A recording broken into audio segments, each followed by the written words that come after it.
Good morning students. आज हम 8th class की पोएम करेंगे जिसका नाम है भगवान के डाकिए। इस पोएम के लेखक है कवि हैं रामधारी सिंह दिनकर जी। पक्षी और बादल ये भगवान के डाकिए हैं जो एक महादेश बड़े देश से दूसरे महादेश को जाते हैं। हम तो समझ नहीं पाते हैं मगर उनकी लाई चिट्ठियाँ पेड़ पौधे पानी और पहाड़ बाँचना पढ़ना। कवि कहना चाहता है कि पक्षी और बादल भगवान के संदेश को हम तक पहुंचाने वाले डाकिए हैं। हम सामान्य जन तो उनकी लाई चिट्ठियों को समझ नहीं पाते, पर उन्हें पेड़ पौधे पानी पहाड़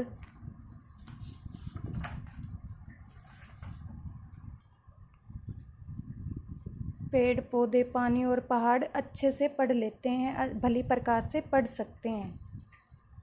इसका प्रसंग होएगा कि प्रस्तुत पंक्तियाँ हमारी हिंदी की पाठ्य पुस्तक वसंत भाग 3 की भगवान के डाकिए नामक कविता से ली गई हैं। इसके कवि हैं रामधारी सिंह दिनकर जी। इन पंक्तियों के माध्यम से कवि पक्षी और बादलों को भगवान के डाकिया बताता है। कवि का कहना है कि पक्षी और बादल भगवान के संदेश को हम तक पहुंचाने वाले डाकिए हैं। हम सामान्य जन तो उनकी लाई चिट्ठियों को नहीं समझ पाते, पर उन्हें पेड़ पौधे पानी और पहाड़ भली प्रकार से पढ़ लेते हैं। हम तो केवल यह आंकते हैं कि एक देश की धरती दूसरे देश को सुगंध भेजती है। कवि का कहना कि हम पक्षी और बादल के संदेश को भले ही न पढ़ पाएं, पर इतना अनुमान अवश्य लगा लेते हैं कि एक देश की धरती दूसरे देश के लोगों को प्रेम का संदेश भेजती है और वह सौरव हवा में तैरते हुए पक्षियों की पाखों पर तिरता है और वह हवा में उड़ते हुए पक्षियों के पंखों पर प्रेम प्यार की सुगंध तैरकर दूसरे देश तक पहुंच जाती है।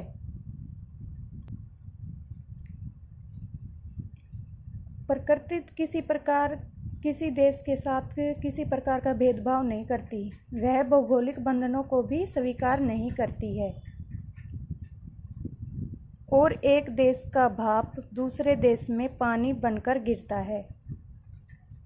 यही कारण है कि एक देश में उठा बादल दूसरे देश में जाकर बरस जाता है। वर्षा देश सीमा का बंधन नहीं मानती। इसका प्रसंग हम वही लिखेंगे।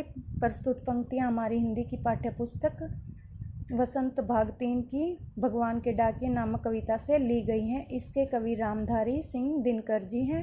कवि पक्षी और बादल को भगवान के डाकिए बताता है और विशेष इसमें रहेगा कवि प्रकृति के निष्पक्ष रूप का वर्णन करता है कि प्रकृति किसी का पक्ष नहीं लेती। पक्षियों की पंखों पर से अनुप्रास अलंकार की छटा है। पक्षियों की पाखों पर अनुप्रास अलंकार है और इसमें अलंकार है पेड़ पौधे पानी और पहाड़। इसमें पै वर्णन है, सब में वर्ण की आवर्ती के कारण अनुप्रास अलंकार है। कठिन शब्दों के अर्थ: बाँचना पढ़ना, आंकना अनुमान करना, पंख पर, सौरभ सुगंध, महादेश विशाल देश। अभ्यास के प्रश्नों के उत्तर।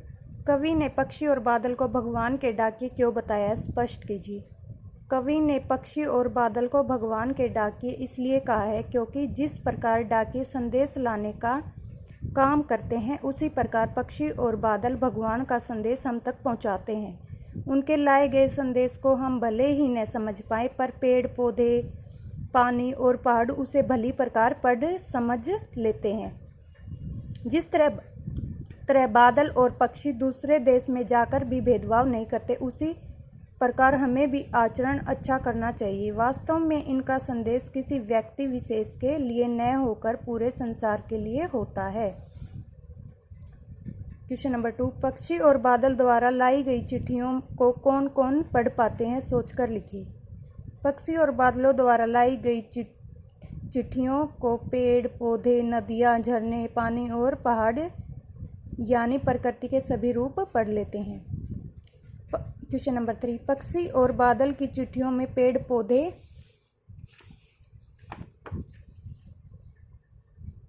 पानी और पहाड़ क्यों पढ़ पाते हैं?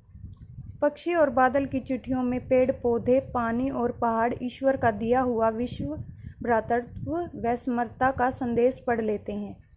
वे यह पढ़ लेते हैं कि पक्षी और बादल अपने साथ किसी दूसरे देश की सुगंध और पानी के रूप में वहाँ के निवासियों का प्रेम और स्नेह, वहाँ की प्रकृति का रस, वहाँ के समस्त चराचर का अपनापन ही लेकर आते हैं। क्वेश्चन नंबर 4, एक देश की धरती दूसरे देश को सुगंध भेजती है। कथन का भाव स्पष्ट कीजिए। इस पंक्ति का भाव है कि एक देश की धरती दूसरे देश की धरती को पक्षी और बादलों के माध्यम से अपने प्यार का संदेश भेजती है। सुगंध यहाँ प्रेम, भाईचारे एवं अपनत्व का प्रतीक है। पक्षी और बादल